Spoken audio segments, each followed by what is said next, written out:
David স্টনের নাম কিন্তু বিশেষভাবে উল্লেখযোগ্য। আবার ডেভিড স্টন উত্তর আচরণবাদী দৃষ্টিভঙ্গির একজন বিশেষ ব্যক্তি, অর্থাৎ ডেভিড স্টন আচরণবাদের বক্তব্যকে পরবর্তীকালে সমালোচনা করেছেন। আচরণবাদ যেখানে মূল্যবোধকে গুরুত্ব দেওয়া হয়নি, বিজ্ঞান এবং যুক্তিবোধকে গুরুত্ব দেওয়া হয়েছে, সেই জায়গায় উত্তর আচরণবাদীরা মূল্যবোধকে রাষ্ট্রবিজ্ঞান আলোচনার ক্ষেত্রে গুরুত্ব দিয়েছে।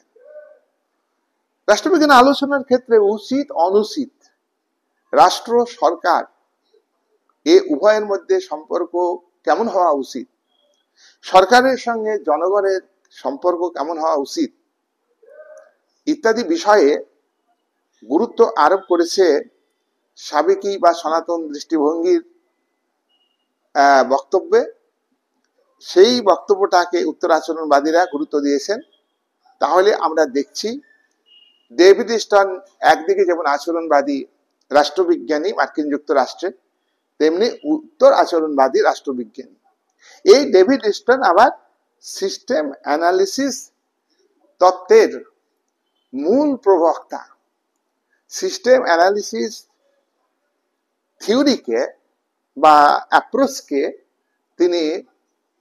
তিনি ব্যাপকভাবে ব্যাখ্যা দিয়েছেন এবং তার এই ব্যাখ্যা আমেরিকা, ইংল্যান্ড প্রভৃতি দেশে অর্থাৎ বিশ্বব্যাপী সম্প্রসারিত হয়েছে। সিস্টেম অ্যানালিসিস তত্ত্বকে ডেভিড স্টন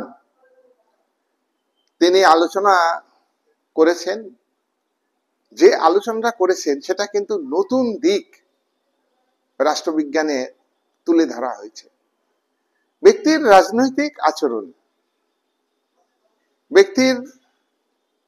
রাজনৈতিক আচরণ পলিটিক্যাল সিস্টেমের সঙ্গে যুক্ত। পলিটিক্যাল সিস্টেমে ডেভিড স্টন বলেছেন আউটপুট এবং ইনপুট এই দুটি বিষয় গুরুত্বপূর্ণ, এবং এটা বলেছেন যে ইনপুট এবং আউটপুট এই দুটো বিষয় পলিটিক্যাল সিস্টেমের সঙ্গে ঘনিষ্ঠভাবে যুক্ত।